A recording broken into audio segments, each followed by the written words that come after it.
Hey, it's Don the Auction Professor here. I picked up some records today. I went to a estate sale. I cherry picked. I got in there early and just got out real quick. I was in line for maybe 5 or 10 minutes. It just said modern rock. That's literally all the title said for the record. So I didn't know what to expect, but I did get some better ones. So I thought I'd talk a little bit about records and what to look for, what I look for in records, and ones that are missed a lot. What I see a lot of that people just look by are the 80s and 90s records. 90s alternative rock on an LP goes for a ton of money for the most part, anybody. 80s and 90s rock sells great. So does 70s. Specific People sells awesome. I don't know how many recognize this one here. This is Pink Floyd Animals. It's got dogs on it and pigs on the wing, if you're not familiar. This is the original gatefold. This is when it says gatefold. This is what it means. And what else you want to look for is no barcodes. Those are usually the original ones. This is the original pressing. It's a nice first press U.S. edition of this. And again, it's got a few little Mars on the record. It plays nicely. I've already listened to it. I listened to it while I was doing something. I like this record. It's not everyone's taste, but I do get into Pink Floyd. Mostly I'm alternative, but I do go into the 70s and 80s things along this line. But this one I get $30 for all day long. I got $1 into each one of these records. Literally, that's all I paid for them. They just threw them out there for $1. I'm sure they didn't go through them and look at them. I do look and see who's running the estate sales, usually before I go out there, because I've written down, I've got a list on which ones know the records and which ones don't. And which ones I've gotten the better deals from. So if I was a choice to make on a estate sale, I go to my list and decide on which one I get the better deals from. That's all, not specifically projections, but this is keeping records of stuff so you know which one's the better deal, which one you want to go to, because there's constantly, I'll run into where there's 2 or 3 in the same day estate sales, and I can't make them all. But again, this is a good one here, $1 a piece. I did get some more. I'm not going to haul out a huge stack of them, but I got quite a few more besides this. This one was the best purchase of the day. George Harrison, All Things Must Pass. Now, what's special about this one? It's the box, 3-record set. It's missing a poster and a orange insert card, but this is the original first press from England. If I had the complete, other piece of the insert and the poster, this is a $200 or $300 record all day long. I'm going to get $125 because this one has all 3 of the color. It's got the purple, the green, and the gray insert sleeves. And when you're looking at Beatles records, if it's an apple, you always want to look for what kind of apple it has on it. Now this one here, there's very few that have the orange. So usually if you're seeing a Beatles record at an Apple label and it has an orange apple on it or a red one, they're usually worth getting. Green's the newer ones. They're more common than most. It depends on the record though. But again, it's a 3-record set. The records are spotless on this one.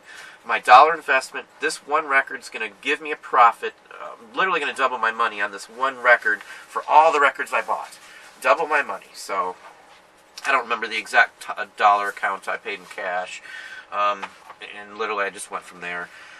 So I don't remember exactly what I paid. I got like $60 maybe into it, something like that. This one here I can't show you because it's a recalled sleeve. I knew who this was instantly. This is a well sought after one. It was pulled from release. This is an original. I believe this is the British version of it on track. No, yeah, this is the UK version.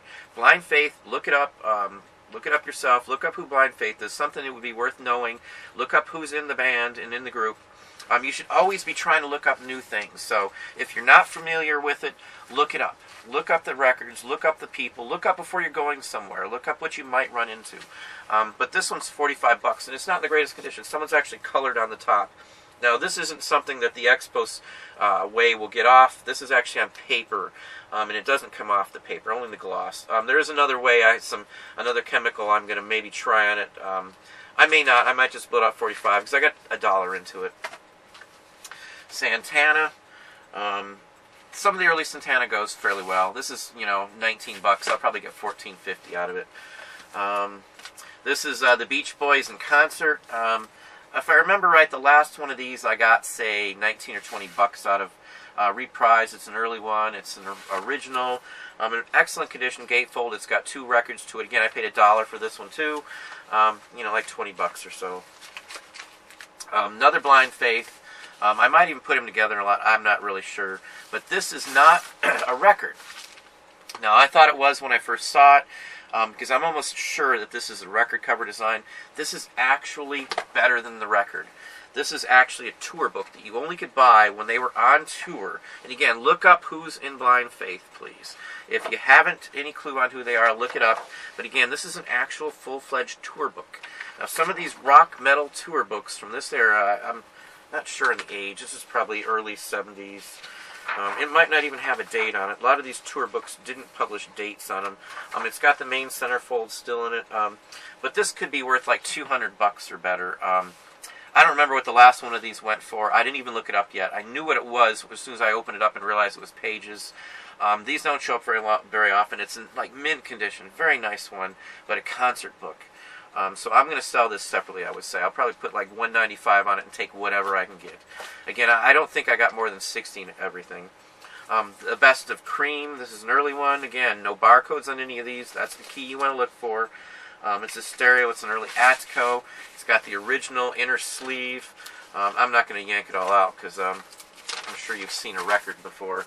It's a yellow Atco label, though, if you're familiar with those. Brownsville Station. Smoking in the Boys from the original version is by Brownsville Station. Most people only know it by Motley Crue, but that's actually a remake. Most of the songs you hear today, there's a ton of remakes these days. But it's the correct sleeve and all. That adds a few bucks to the value on this. 14, 15 bucks. Was this actually... it's got some more rockers. Bebop Confidential. That's a fairly good one. They're redoing some early ones on this. Do the Bosco, Cadillac Express. My Boy Flat Top. That's a Carl Perkins hit. It's on the Sun record label even too, the Carl Perkins version. So that's a remake version. Faces.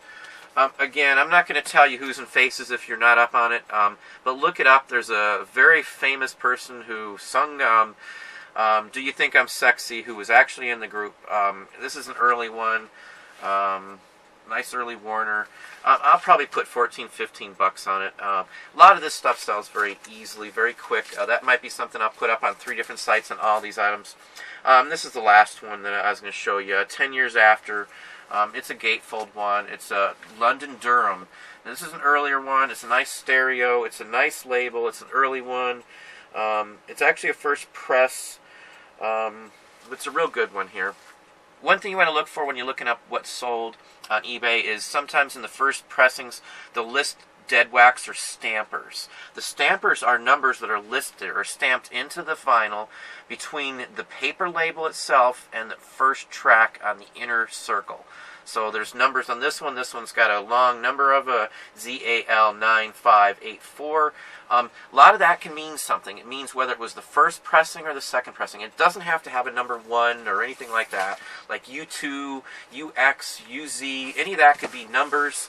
But it doesn't really matter what it is. It's just look it up, and if you see that the first edition needs the stamper numbers on it, the stamper numbers, you know where they're at. Most of the time, like at a Beatles record like the one I showed you here, stamper numbers are going to matter.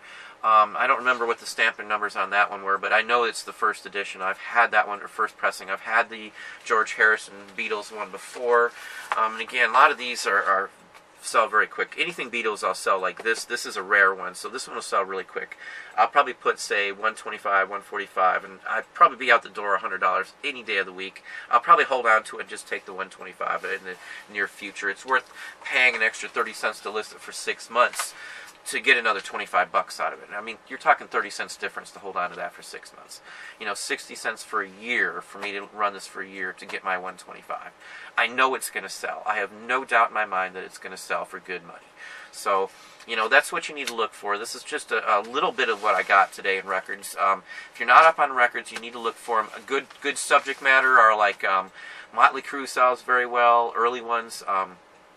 If you're not familiar, Motley Crue was on a name brand label, but before that they were on a private label, limited number pressed, but a lot of those kind of records sell for good money. You want like the early pressings and things like that, but most 80s rock and metal like AC/DC, they're like $4 or $5 a piece any day of the week. Some of them are way more than that. Condition sells. So if they're, NM minus or something like that, they're going to go very well, or at least VG plus plus or somewhere in there. But again, look for the records that are even the newer ones, even classical cells. Imported French are the best, almost always, even in 78s. And if you see like Not For Sale or anything like that, or DJ, those are all promos, and those are probably worth a little more than the normal ones, because usually promos are, especially 45s. But that's just a real quick crash course on a few records I have here. Hopefully you learned at least something on what to look for. But again, hit the like button if you would, if you enjoyed it, and subscribe and tell a friend. Have a good day.